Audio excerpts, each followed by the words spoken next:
बेटी, अभी भले ही तू दुख झेल रही है, लेकिन एक दिन तेरी किस्मत इतनी चमकेगी कि लोग तुझे महारानी कहेंगे। सीमा को यह सुनकर हैरानी हुई। उसे लगा कि शायद वह बूढ़ी औरत उसे दिलासा दे रही है, लेकिन उसे क्या पता था कि उसकी जिंदगी सच में बदलने वाली है। कुछ साल बाद सीमा बड़ी हो गई। उसकी मेहनत और अच्छे स्वभाव की चर्चा पूरे गांव में होने लगी। एक दिन पास के गांव से अमित नाम का युवक अपने परिवार के साथ रिश्ता लेकर आया।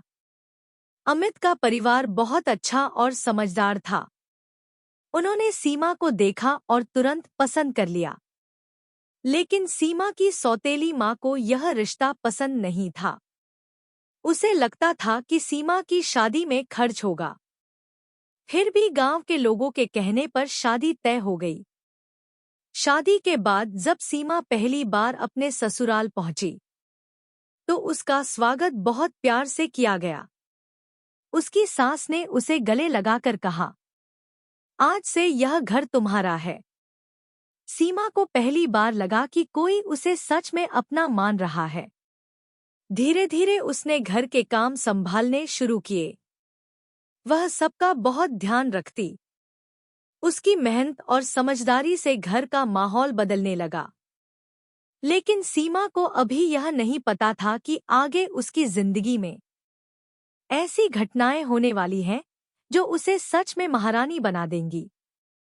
क्योंकि जल्द ही उसके ससुराल में एक बड़ी परीक्षा आने वाली थी।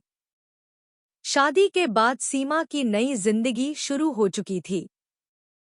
ससुराल का माहौल मायके से बिल्कुल अलग था। यहाँ लोग उससे प्यार से बात करते थे।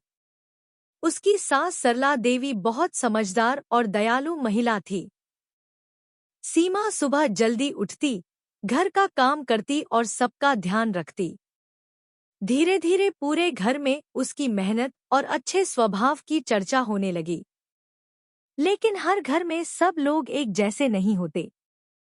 सीमा की ननद पूजा को यह सब बिल्कुल अच्छा नहीं लग रहा था। उसे लगता था कि नई बहू आने के बाद घर में सब लोग उसी की तारीफ करते हैं। और यहीं से शुरू हुई नई परेशानी। पूजा अक्सर छोटी छोटी बातों पर सीमा को परेशान करने लगी। कभी वह जानबूझकर घर का सामान छुपा देती और फिर कहती कि बहू ने गुम कर दिया। कभी वह खाना खराब बता देती।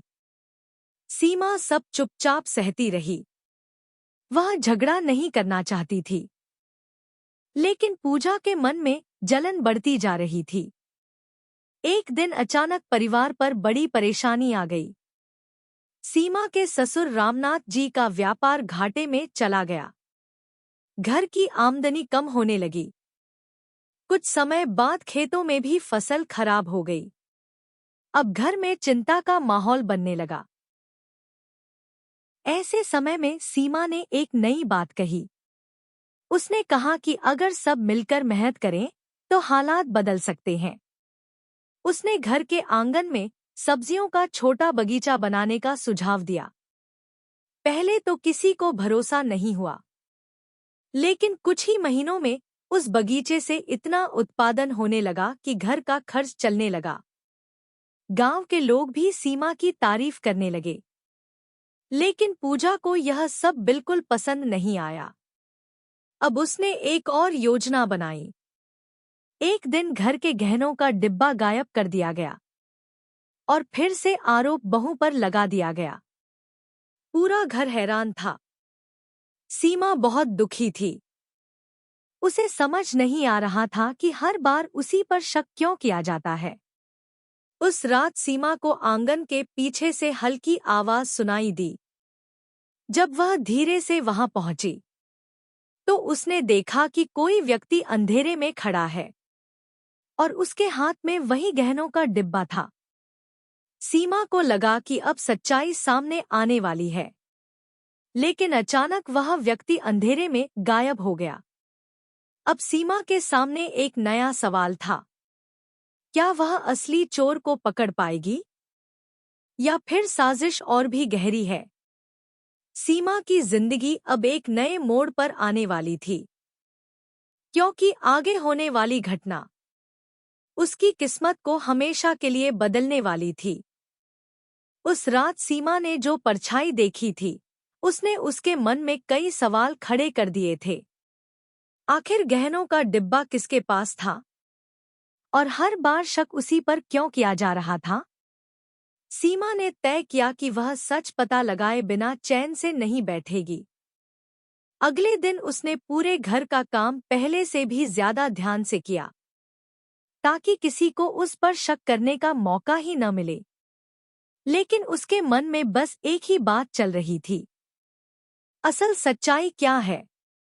उस रात सीमा फिर से उसी जगह छिपकर बैठ गई, जहां उसने पिछली रात आवाज सुनी थी। आधी रात का समय था, चारों तरफ सन्नाटा था। अचानक फिर से वही हल्की आवाज सुनाई दी।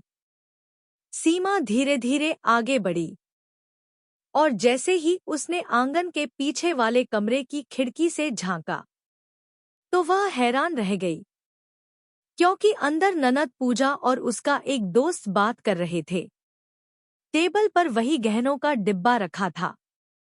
अब सीमा को पूरी सच्चाई समझ आ गई।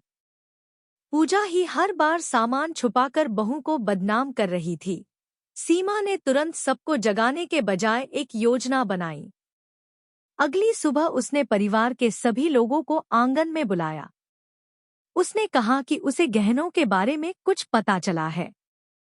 सब लोग हैरान थे। फिर सीमा सबको लेकर उसी कमरे में गई। जैसे ही दरवाजा खोला गया, तो अंदर वही गहनों का डिब्बा रखा हुआ था। अब सच सबके सामने था। रामनाथ जी और सरला देवी यह देखकर हैरान रह गए। जब उन्होंने पूजा से सवाल किया, तो वह डर गई और आखिरकार सब सच बता दिया। उसने माना कि वह जलन की वजह से बहू को बदनाम करना चाहती थी। घर में कुछ देर के लिए पूरी तरह सन्नाटा छा गया। फिर सरला देवी ने सीमा की तरफ देखा। उन्हें अब समझ आ गया था कि उनकी बहू कितनी सहनशील और समझदार है। उस दिन के बाद घर का माहौल पूरी तरह बदल गया।